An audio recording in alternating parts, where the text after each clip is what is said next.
আবু মাহজুরা রাদিয়াল্লাহু তাআলা আনহু মক্কার মুয়াজ্জিন, আগে ছিল মুশরিক, পরে হয়েছে মুমিন। উনি কিভাবে মুমিন হইলেন এই ঘটনাটা একটু আপনাদের শোনাতে চাই। তো আপনাদের তো সময় নাই হাতে, হ্যাঁ সময় আছে। অষ্টম হিজরিতে হুনাইনের যুদ্ধে রাসূল সাল্লাল্লাহু আলাইহি ওয়াসাল্লাম ফিরে আসতেছেন মদিনায়।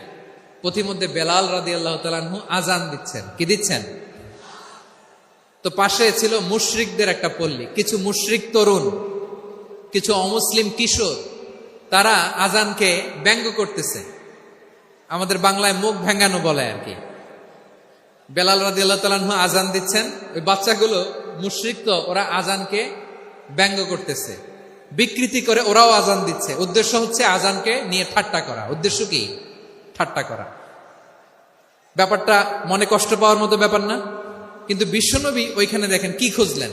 বিশ্বনবী খেয়াল করলেন অমুসলিম কিশোরদের মধ্য থেকে একটা কিশোরের গলাটা বড় দরাজ গলা, কণ্ঠটা বড় সুন্দর। খেয়াল করে দেখলেন যে কিছু কিশোর বেলালের আজানকে ব্যঙ্গ করে, বিকৃতি করে, কিন্তু একজনের কণ্ঠ দেখতে পাচ্ছেন না এত দূরে, কিন্তু কণ্ঠটা বড় সুন্দর, দরাজ গলা। বিশ্বনবী সাহাবীদেরকে বললেন, ধরো এগুলারে, ধরো। সবগুলারে ধরে বিশ্বনবীর সামনে আনা হলো। ওরা হাঁটু গেড়ে বসলো। বিশ্বনবী বললেন, তোমাদের মধ্যে কে যেন ব্যঙ্গ করে আজান দিচ্ছিল, তার গলাটা বড় উঁচু, গলার বেসটা বড় মজবুত, মেলোডিয়াস, সুমধুর কণ্ঠ। কে? আবু মাহজুরা বলে, আমার বন্ধুরা সবাই আমার দিকে আঙ্গুল দেখায়, আমি পড়ে গেছি বিপদে। রাসূল সাল্লাল্লাহু আলাইহি ওয়াসাল্লাম বাকি অমুসলিম তরুণদেরকে ছেড়ে দিলেন, বললেন তোমরা যাও। এবার আবু মাহজুরারে পাইছে। আবু মাহজুরার চুলের মধ্যে হাত দিলেন বিশ্বনবী, মাথায় হাত দিয়ে বললেন, এবার আজান দাও দেখি। আবু মাহজুরা বলে, আমি তো আজান দিতে জানি না, কারণ আমি তো বেলালেরটা শুইনা দিছি, আমার তো মুখস্থ নাই, আমি তো আজান দিতে জানি না। বিশ্বনবী বললেন, জানো না? তাহলে আসো, আমি তোমারে শিখাই দেই। সুবহানাল্লাহ পড়ো। আবু মাহজুরা হাঁটু গেড়ে বসে, বিশ্বনবীর মুবারক হাত আবু মাহজুরার চুলের মধ্যে। বিশ্বনবী আজানের মুআল্লিম আবু মাহজুরাকে বলতেছে, ঠিক আছে তোমারে শিখাই দিচ্ছি, আমি যা যা বলবো আমার সাথে সাথে বলো, পারবা? আবু মাহজুরা বলে, পারবো। বিশ্বনবী আজান দিচ্ছেন মাথায় হাত দিয়ে, আল্লাহু আকবার, আল্লাহু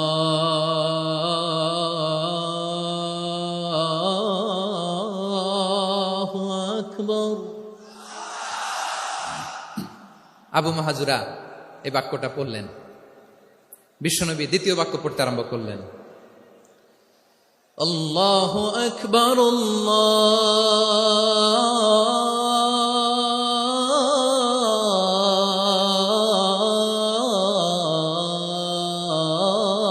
আল্লাহু আকবার। আবু মাহজুরা এই বাক্যটা বললেন। বিশ্বনবী আবু মাহজুরার মাথার মধ্যে হাত দিয়ে তৃতীয় বাক্য বললেন, আশহাদু আল্লা ইলাহা ইল্লাল্লাহ,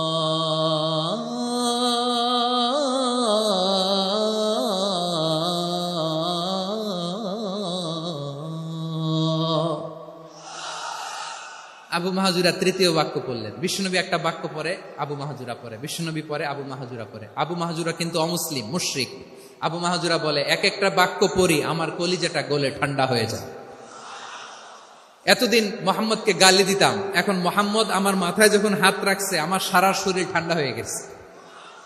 বিশ্বনবী আজান শিখাচ্ছেন, একটা একটা বাক্য পড়ে আবু মাহজুরাও পড়ে, বিশ্বনবী পড়ে, আবু মাহজুরাও পড়ে। পুরো বাক্যগুলো যখন শেষ, আজান শেষ, আবু মাহজুরাও যখন পুরো আজান পড়লেন, আবু মাহজুরা বললেন, এতদিন মোহাম্মদের চেহারা দেখলে আমার ঘৃণা লাগতো, আজ থেকে মোহাম্মদের চেহারার চেয়ে প্রিয় চেহারা আমার কাছে নাই। আবু মাহজুরা বললেন, ও মুহাম্মদ, আজানের বাক্য তো আপনি আমারে শেখালেন, এখানেই শেষ করবেন না, আপনি আমারে পড়ায় দেন, লা ইলাহা ইল্লাল্লাহু মুহাম্মাদুর রাসূলুল্লাহ সাল্লাল্লাহু আলাইহি ওয়াসাল্লাম। বিশ্বনবীর সাথে দাঁড়িয়ে উনি শাহাদা পড়ে মুসলমান হয়ে গেলেন। এবার আবু মাহজুরা বলে, ইয়া রাসূলুল্লাহ, ইয়া হাবিবাল্লাহ, আমি মুমিন হয়েছি, মুসলমান হয়েছি, আপনার কাছ থেকে আজান শিখার সৌভাগ্য আমি লাভ করেছি নবী। আমার কণ্ঠের বড় তারিফ করেছেন, আপনি আমার আজানকে আপনি পছন্দ করেছেন। একটা জিনিস আপনার কাছে চাই, আপনি আমাকে মক্কার মসজিদুল হারামের মুয়াজ্জিন হিসেবে অ্যাপয়েন্ট করে দে। বিষ্ণু ঈসা ইসলাম বললেন, যাও আবু মাহজুরা, আমি তোমাকে পৃথিবীর শ্রেষ্ঠতম মসজিদ মক্কার মসজিদুল হারামের মুয়াজ্জিন হিসেবে অ্যাপয়েন্ট করে দিলাম। দেখছেন কিভাবে ট্যালেন্ট হান্টিং করতে হয়, কিভাবে হিউম্যান রিসোর্স মানব সম্পদকে ব্যবহার করতে হয়। আসছিল আজানকে ভেঙ্গাইতে, আসছিল কেন? আজানকে ব্যঙ্গ করার জন্য, বিকৃত করার জন্য। আজানকে বিকৃত করতে যে ইসলামের সবচেয়ে শ্রেষ্ঠ মসজিদের মুয়াজ্জিন হয়ে গেল। পড়েন সুবহানাল্লাহ।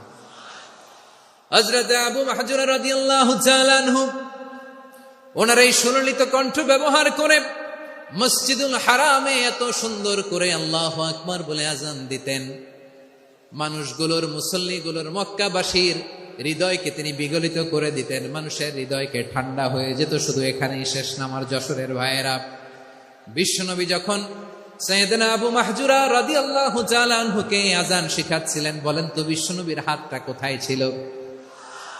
আবু মাহজুরার মাথার সামনে, এই চুলের উপরে ছিল। আবু মাহজুরা ওই স্মৃতিটাকে ধারণ করবার জন্য, ওই স্মৃতিকে বহন করার জন্য বিশ্বনবীর মোবারক হাত আবু মাহজুরার কপালের চুলের যেই জায়গায় লেগেছে, মৃত্যুর আগের দিন পর্যন্ত আবু মাহজুরা মাথার ওই চুলে কোনোদিন ছুরি আর কামার লাগায় নাই, সেখানে কেচি লাগায় নাই, চুলের মধ্যে খুর লাগায় নাই। আবু মাহজুরা ডান দিকের চুল কাটতো, বাম দিকের চুল কাটতো, পেছনের চুল কাটতো, সামনের চুল কাটতো না। আবু মাহজুরা রাদিয়াল্লাহু তাআলা আনহুর সামনের চুলগুলো বড় হতে হতে যখন এত বড় হয়ে যায়, তিনি চুলগুলো পেঁচিয়ে মাথার মধ্যে রাখতেন। তারপরে তিনি পাগড়ি পরতেন। সবাই জিজ্ঞেস করতো, আবু মাহজুরা এটা আবার কেমন স্টাইল?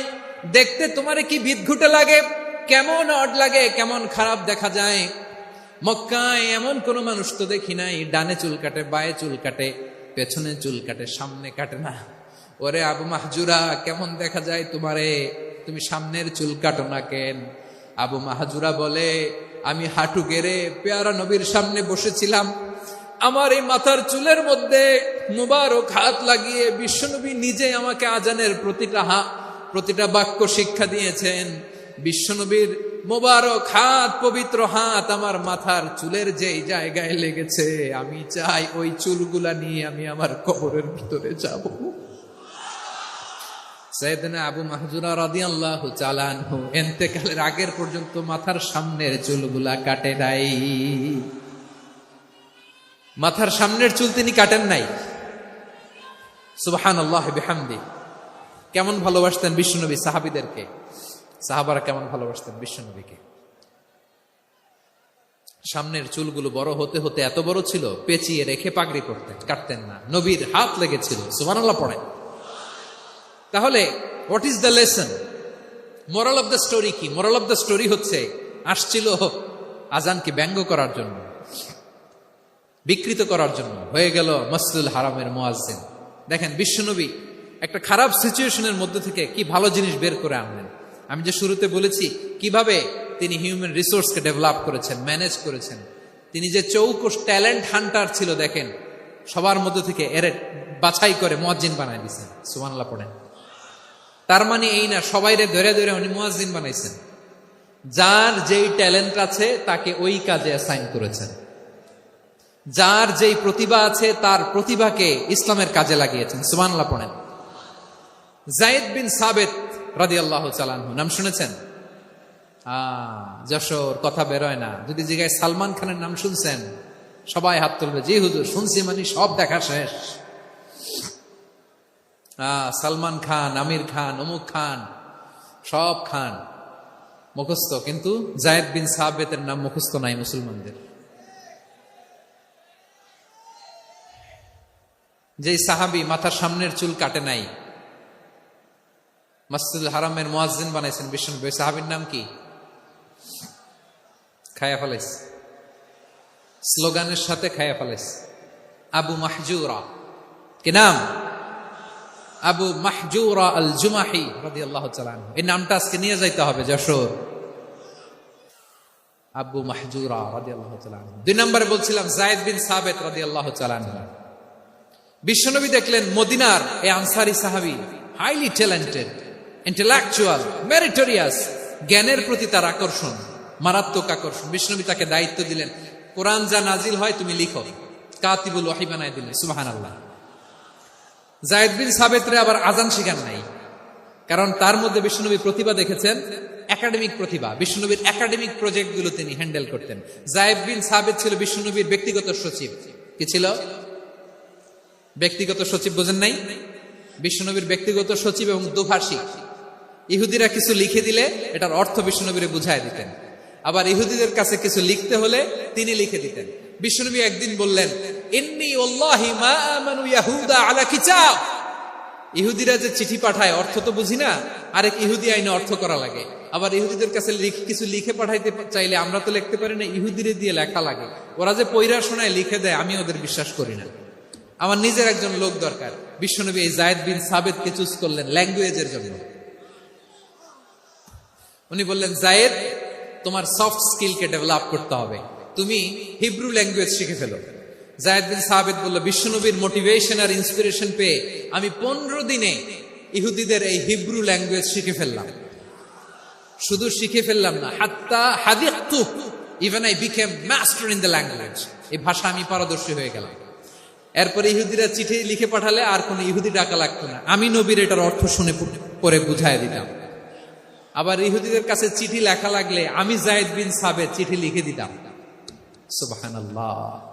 দেখেন, এত সাহাবীর মধ্যে থেকে বিষ্ণুনবীর একাডেমিক প্রজেক্ট, ব্যক্তিগত সচিব, দোভাষী হিসেবে তিনি যায়েদ বিন সাবিতের মতো তরুণকে নির্বাচিত করেছেন। কেমন ট্যালেন্ট হান্টার ছিল আমার নবী। সুবহানাল্লাহ পড়বেন না? বিশ্বনবীর ইন্তেকালের পরে সাইয়েদনা আবু বকর রাদিয়াল্লাহু তাআলা আনহু যখন খলিফা হয়ে আসলেন, কোরআনকে সংকলনের দায়িত্ব দেয়া লাগবে, কোন সাহাবীকে দিবেন? সব সাহাবারা মিলে পরামর্শ করলেন। সাইয়েদনা আবু বকর, ওমর সবাই মিলে এই বিশাল কোরআন সংকলনের গুরু দায়িত্ব বিশ্বনবীর ব্যক্তিগত সচিব, বিশ্বনবীর দোভাষী, বিশ্বনবীর সিলেক্ট করাই লোক যায়েদ ইবনে সাবিত রাদিয়াল্লাহু তাআলা আনহুকে দিয়েছে। কোরআনের কপি তো আজকে এখানে রাখে নাই। এই যে আজকের যে কোরআন পড়েন, এটা আগে এরকম ছিল না। কোরআন নাজিল হলে সাহাবারা চামড়ার, ওটের চামড়ায় লিখে ফেলত, ওটের চ্যাপ্টা হাড্ডির মধ্যে লিখে ফেলত, গাছের গুড়ির মধ্যে লিখে ফেলত, বিভিন্ন জনের কাছে ছড়ানো ছিটানো ছিল। আবু বকর রাদিয়াল্লাহু তাআলা আনহু একসাথে করলেন, পরবর্তীতে উসমান রাদিয়াল্লাহু তাআলা আনহু একসাথে করলেন। 114 সূরার এখন এই মুসহাফ, এই কম্পাইলেশন, এই কপি আমরা পেয়েছি, যার হিউজ কন্ট্রিবিউশন ছিল। এই পুরো কোরআন কম্পাইলেশনের প্রজেক্ট ম্যানেজার ছিল যায়েদ বিন সাবিত রাদিয়াল্লাহু তাআলা। কোরআন কম্পাইলেশনের প্রজেক্ট ম্যানেজার। দেখেন, উনারে মাথায় হাত দিয়ে আজান শিখায় নাই। সুবহানাল্লাহ কইবেন না?